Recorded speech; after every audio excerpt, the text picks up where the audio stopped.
আসসালামু আলাইকুম। আরনিশা মম ব্লগিং চ্যানেলে আপনাদের সবাইকে জানাচ্ছি আন্তরিক শুভেচ্ছা এবং অভিনন্দন। দেশ এবং দেশের বাহিরে যে যেখান থেকে আমার ভিডিওটি দেখছেন, আশা করছি সবাই ভালো আছেন। আমিও ভালো আছি আলহামদুলিল্লাহ।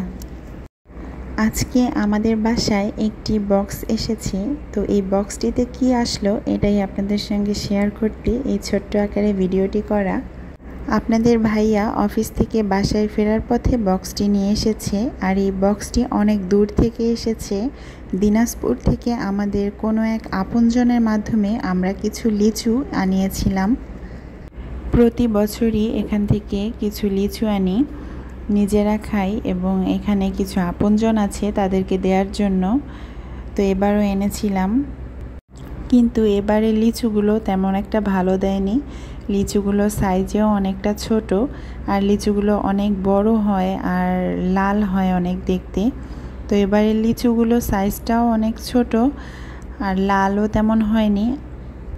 আসলে লিচুগুলো আরও কিছুদিন গাছে থাকতো, কিন্তু আমাদের সময়ের অভাব, কারণ যেই ভাইয়ার মাধ্যমে আমরা লিচুগুলো আনাবো সেই ভাইয়ার আসলে ছুটি শেষ হয়ে যাচ্ছিল।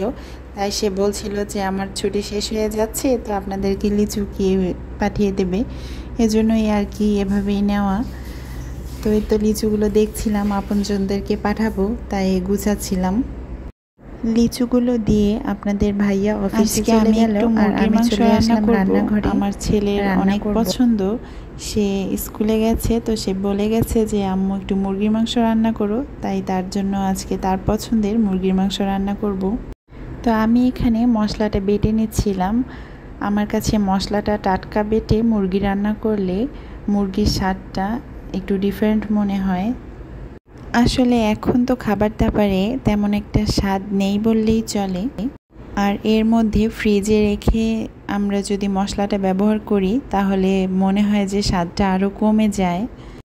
আমি বলবো না যে আমি ফ্রিজে রেখে কিছু খাই না, ফ্রিজে রেখে মশলা আমি তরকারিতে ব্যবহার করি না, এমনটা না। আমি তরকারিতে ফ্রিজে রেখেও মশলা ব্যবহার করি, কিন্তু আমার হাতে যখন সময় থাকে তখন আমি চেষ্টা করি যে একটু টাটকা বেটে রান্নাটা করার, তাহলে মনে হয় আমার কাছে স্বাদটা একটু অন্যরকম লাগে। আর বিশেষ করে প্রিয় মানুষদের কাছে প্রশংসা পাবার জন্য এতটুকু কষ্ট তো আমি করতেই পারি, কারণ তাদের এক একটি প্রশংসা আমাকে অনেক দূর এগিয়ে যেতে সাহায্য করে। তাই তাদের জন্য চেষ্টা করি কষ্ট করে হলেও একটু মজা করে রান্না করার, যাতে তারা প্রশংসা করে, আর এতে করে আমারও অনেক ভালো লাগে।